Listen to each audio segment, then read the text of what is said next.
What's up, guys? Welcome back to the channel. Here we are with another reaction. In this, we have: is India replacing Russia in global power politics? I think so. I think Russia's on the outs. You got the EU helping Ukraine. You got the US helping Ukraine. You got so many countries helping the Ukraine. Russia, by the end of this war, won't be looked at the same. Y'all tell me if you think I'm wrong, but before we dive into this, if you guys happen to enjoy, please don't forget to like, subscribe, give the video a thumbs up, and if you'd like to support the channel further, all you gotta do is hit that join button, become a member, get your exclusive benefits. Let's go. For much of the 21st century, Russia wasn't just a country, it was a global power broker. It didn't gain power by having colonies. It gained power by doing arms deals, building gas pipelines, and making smart alliances. Russia could effect wars, block decisions at the United Nations, and keep entire regions under its control, without firing a shot. But after Putin's invasion of Ukraine, that shadow has started to shrink. Sanctions, isolation, and war fatigue have forced Russia to pull back. Many of its old client states are drifting away, and the Kremlin's grip on global geopolitics is slipping. And today, it looks like a new power is stepping in, and it's India. So the big question is India replacing Russia in global power politics? I think so. India's approach to Russia is guided by practical interests, rather than ideology. Yeah, for sure. India's ties with Russia are rooted in Cold War-era solidarity, when the USSR supported anti-colonial movements. After colonialism ended, the West found new ways to maintain influence, through strategic manipulation, backing regimes or non-state actors that served its geopolitical interests. Today, many believe conflicts in Western nations receive disproportionate global attention, like Ukraine, while violence and instability in the global South are often ignored.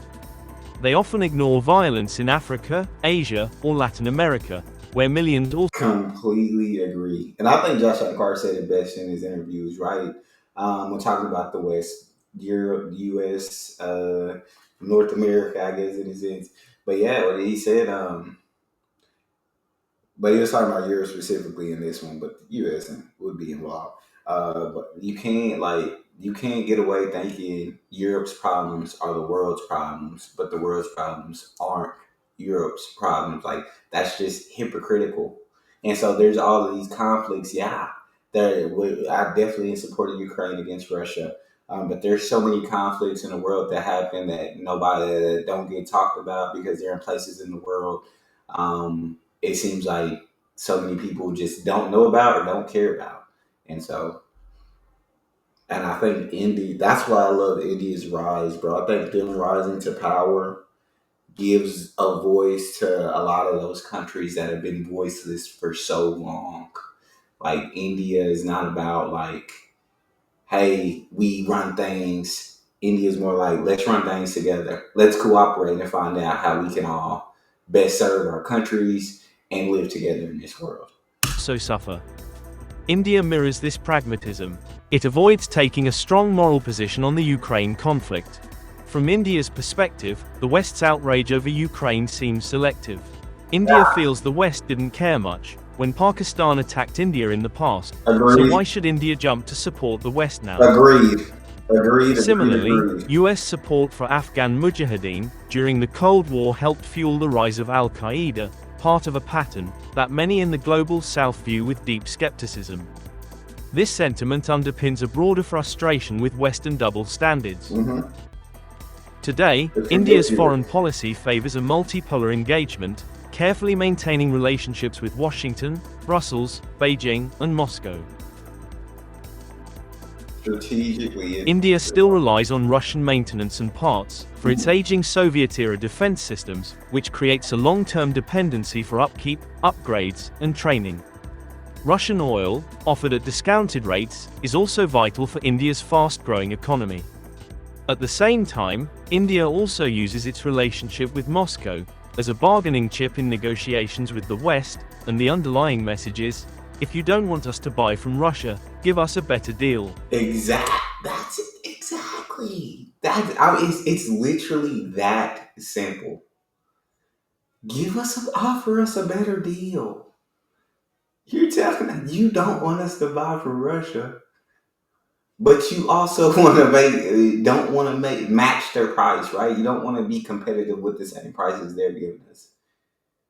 So why can't we buy that? Like, why does it make sense for our people to have to come out of their pockets more and suffer more for certain things when we can make life easier and cheaper for them? That makes sense. There's no open tension, but the shift is clear.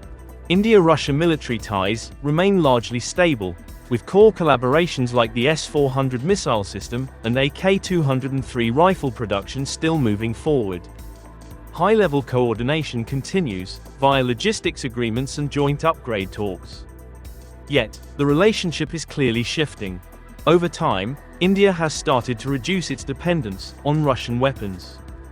Around 10 years ago, 70% of India's weapons came from Russia. Now, that number has dropped to about 36%. Why? Well, there have been supply delays, plus India's making a big push to build its own defense systems, and it's getting closer to Western partners, especially the US and France. India isn't abandoning Russia, it's just playing a bigger game. At G7 summits, it's welcomed like a partner. At BRICS, it asserts itself, even pushing back on China's dominance. Meanwhile, Western nations are competing to arm India. The US signed landmark tech transfer deals for jet engines and drones. France is offering nuclear submarines. This isn't just diplomacy, it's leverage. India is positioning itself as a key player, one who works with all, but bows to none. And that is absolutely strategic. One who works with all, but bows to none. Right? I'm able to have a great relationship with all these countries, but I do not serve not one. Right? That's as good as it gets. If you ask me. India's getting into the defense export game too. Philippines bought the BrahMos missile, the first big Indo-Russian export. But this time, India is leading the sales and promotion, showing its growing role and confidence in the global defense market. Talks are on with Indonesia, Vietnam, and Egypt. Even the Tejas fighter jet, designed in India, is being pitched to Argentina and African nations. And guess what? Many of these were once Russia's customers. Now, they're looking at India.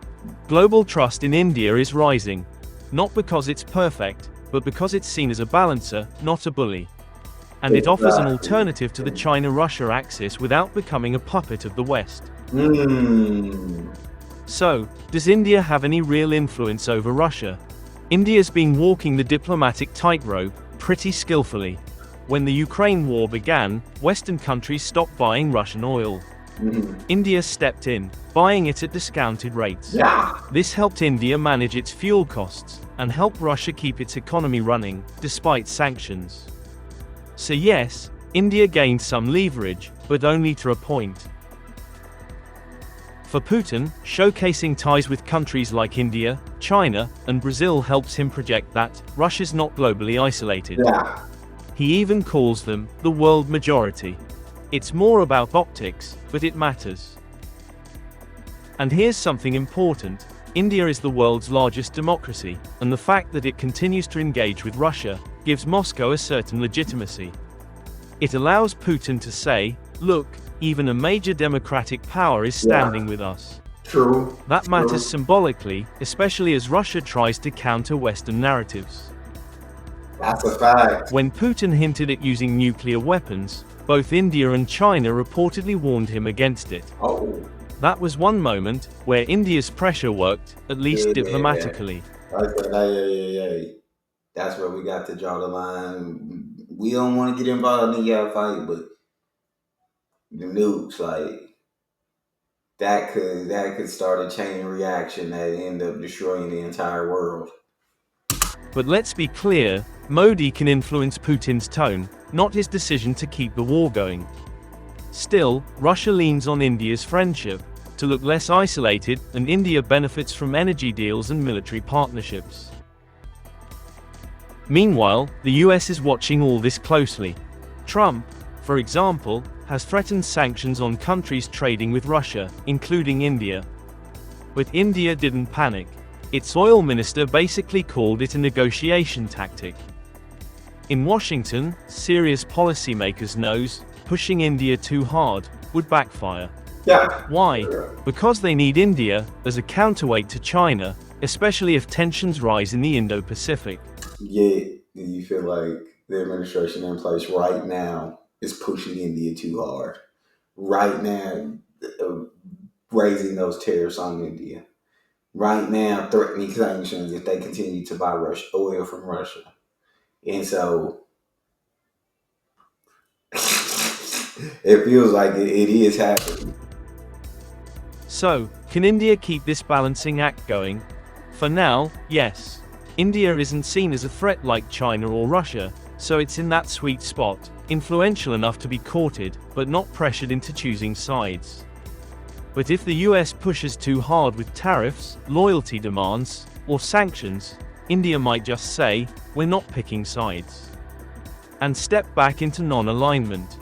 Because at the end of the day, India's priority is national interest, Yeah. energy security, military readiness, and regional stability.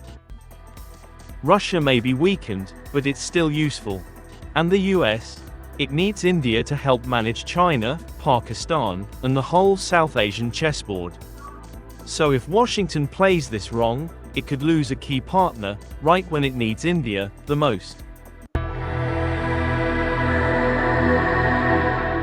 I feel like they absolutely are playing it wrong, and I feel like India. I do completely agree that India would be a gigantic, um, like trade partner, incredible partner in so many different avenues. In wanting to kind of get away more so from China services and things that China provides, you could look at India. But I don't know. I guess the people at the top right now see it differently. So that's all we got. I hope y'all enjoy. If so, don't forget to subscribe, give it a thumbs up, check out the next, and I'll see y'all next time.